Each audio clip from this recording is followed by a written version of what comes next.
સુરતમાં શિવ મહાપુરાણ કથાના બેનરોને લઈને હવે વિવાદ શરૂ થયો છે. શિવ મહાપુરાણ કથાના બેનરો અચાનક ઉતારી લેવાતા વિવાદ શરૂ થયો છે. કોર્પોરેશનની ટીમે 100 જગ્યાએથી બેનરો ઉતારી લીધા. અચાનક બેનરો ઉતારી લેવાતા ભાજપ કોર્પોરેટરે સવાલ ઉઠાવ્યા છે. કોર્પોરેટરની જાણ બહાર ફેરફાર કરવામાં આવ્યો છે ઠરાવમાં તેવી વાત છે. બેનરો ઉતારી લેવાતા શિવ ભક્તોની લાગણી દુભાઈ છે તેવું કોર્પોરેટર કહી રહ્યા છે. 4 થી 22 જાન્યુઆરી 100 બેનર લગાવવા માટેની મંજૂરી આપવામાં આવી હતી. 16 જાન્યુઆરીએ ઠરાવમાં ફેરફાર કરીને બેનરો ઉતારી લીધા.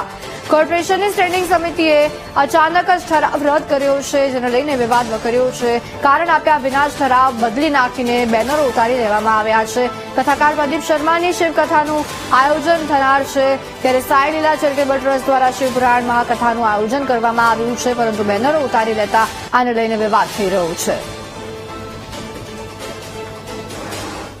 ખરી સ્થાયી સમિતિએ 4 તારીખથી 16 તારીખ દરમિયાન જ આ ઠરાવને મંજૂરી આપી છે અને જે ઠરાવ રદ કરવામાં આવ્યો છે 16 થી 22 સુધીનો, ત્યારે ક્યાં આ છાપવામાં આવ્યું છે, ત્યારે કંઈક આ બધા શિવભક્તોમાં જે લાગણી દુખાઈ છે એટલા માટેની આ વાત છે. હું પણ એક શિવભક્ત છું અને હું પણ મારી લાગણી દુખાઈ છે એવું ડિક્લેર કરું છું.